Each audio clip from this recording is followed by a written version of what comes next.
ठाकरे सिनेमामध्ये असं झालं की अभिजित पानसेजींनी मला जेव्हा बोलवलं, बंधूंची माझी ओळख करून दिली. ॲक्च्युली अभिजित म्हणजे पानसेंनी मला त्यांच्या पहिल्या सिनेमाला बोलवलं, आरोह वेलणकरवाला. त्याचं नाव सॉरी रेगेसाठी मला बोलवलं, पण काही कारणास्तव त्यावेळेस आम्ही एकत्र काम करू नाही शकलो. त्यावेळेस माझी बंधूंची ओळख झाली होती, संजय राऊतांची.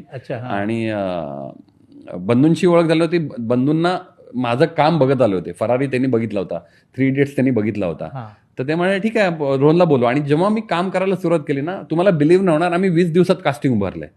कारण की मला खूप आवडतं लोकांचे चेहरे. आता कसा चेहरा असेल, कसा आणूया. तुम्ही ठाकरे बघितला असेल, म्हणजे माझा पर्सनल त्यातलं 2 नाही रादर 3 आवडते कास्टिंग आहेत माझे. प्रबोधन ठाकरे साहेब, दुसरं म्हणजे राजसाहेबांचे जे वडील झालेत, श्रीकांत ठाकरेजी, ते, आणि आऊसाहेब.